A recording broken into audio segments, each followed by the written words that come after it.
পরবর্তী প্রশ্ন হচ্ছে দাড়ি হওয়ার জন্য কিভাবে প্রস্তুতি নিতে পারি।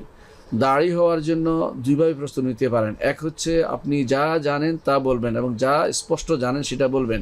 আপনি সূরা ফাতিহা জানেন, একজনকে সূরা ফাতিহা জানিয়ে দিবেন, শিক্ষা দিবেন। এতে কোনো বড় ধরনের প্রস্তুতি দরকার হয় না। যা জেনেছেন বিশুদ্ধ সেটা জানাবেন। এটাই শরীয়তের বিধান। আল্লাহ তাআলা কোরআনে কারীম বলেছেন যে কুল হাদিহি সাবিলি আদউ ইলাল্লাহি আলা বাসীরাতিন আনা ওয়া মান ইত্তাবা'আনি, আমি এবং আমার যারা অনুসরণ করে তারা জেনে শুনে যে দাওয়াত দেয় এই পথের মধ্যে। সুতরাং দাঁড়ি হইতে হলে আদৌ ইল্লাল্লাহ, আল্লাহর পথে দাওয়াত দিতে হলে আপনাকে বাসীরা অর্থাৎ জ্ঞান সম্পন্ন হতে হবে, জেনে দাওয়াত দিতে হবে। না জেনে কোনো কিছু দাওয়াত দেওয়া যাবে না, মিথ্যা দাওয়াত দেওয়া যাবে না, বানোয়াট হাদিসের দাওয়াত দেওয়া যাবে না, শোনা কথা দিয়ে দাওয়াত দেওয়া যাবে না, গল্প দিয়ে দাওয়াত দেওয়া যাবে না। যেটা বিশুদ্ধ জানেন আল্লাহ এবং তার রাসূলের বাণী থেকে তা দিয়ে মানুষকে জানিয়ে আপনি দাওয়াত দিবেন। এটা হচ্ছে স্বাভাবিক যে কোনো মানুষের জন্য সেটা কর্তব্য। এরপরে কর্তব্য হচ্ছে যে যত বেশি জানে সে তত বেশি দাওয়াতের পথে অগ্রসর হবে।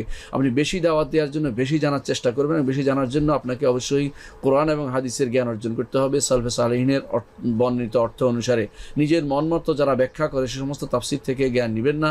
অনুরূপভাবে যে সমস্ত হাদিসের ব্যাখ্যা মানুষ নিজের মনমতো করে সেগুলোকে নেবেন না, বরং কোরআন এবং হাদিসের ব্যাখ্যা যা সালফে সালেহিনের বর্ণিত পন্থায় আপনি জেনেছেন সেটা দিবেন। যেটা জানেননি সেটা সম্পর্কে বলবেন আল্লাহু আ'লাম, আল্লাহ জানে, আমি জানি না। অথবা কারো আপনি এমন লোকের কাছে আপনি তাকে রেফার করে দিবেন যিনি জানেন।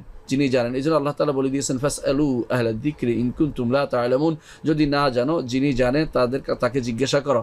নিজে না জানলে অগ্রিম জানতে বলা হয়নি। এই জন্য কোনো কিছু না জানলে জানি না বলবেন, কোনো সমস্যা নেই। অনেক সময় আমাদেরকে মানুষ প্রশ্ন করে যে আমি এই স্বপ্নে দেখেছিলাম তাবির কি, আমি তো স্বপ্নের তাবির জানি না, আমি বলি যে আমি জানি না। এটা অনেকে মনে করে আমি বলতে চাচ্ছি না, কিন্তু আসলে জানি না। যেটা জানি না বলতে পারবো না। অনেক কিছু মাঝে মধ্যে আমি বলি আমি জানি না, এটাকে অনেকে মনে করে কেন জানবে না, কিন্তু জানা তো জরুরি না। মানুষ সব কিছু জানবে সেরকম না। একমাত্র সব কিছু জানেন হচ্ছে আল্লামুল গুয়ুব রব্বুল আলামিন। তিনি যাকে যতটুকু জ্ঞান দিয়েছেন অতটুকু তিনি জানবেন। সুতরাং দাওয়াত দেওয়ার জন্য আপনাকে প্রথমে যতটুকু জানেন অতটুকু, বিশুদ্ধভাবে জানেন অতটুকু দাওয়াত দিবেন। এরপরে বিশুদ্ধ জানার জন্য প্রচেষ্টা থাকতে হবে। কখনো অশুদ্ধ জানবেন না, অশুদ্ধ বই থেকে কিছু দাওয়াত দিবেন না। জেনে যা জানেন তাই বলতে শুরু করবেন না, কারণ শুদ্ধ কিনা তা জানবেন। কারণ কাফা বিল মারই কাযিবান আন ইউহাদ্দিসা বিকুল্লি মা সামিআ, একজন মানুষের মিথ্যাবাদী হওয়ার জন্য যথেষ্ট যা শুনে তাই সে ব্যক্ত করা, মানুষকে বলে দেয়া।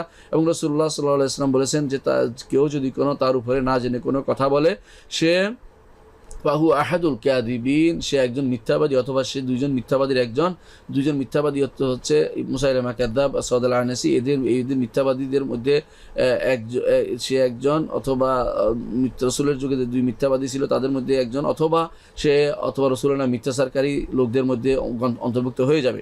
এই জন্য আপনি কোনো হাদিসের সম্পর্কে শুদ্ধ অশুদ্ধ না জানলে আপনি সেটাকে জোর করে বলবেন না, বরং বলবেন যে আমি এরকম একটা হাদিস শুনেছি, জানি না শুদ্ধ কিনা, স্পষ্ট বলে দিতে হবে আপনাকে, যাতে করে মানুষ ভুল বিশ্বাসের উপর না থাকে।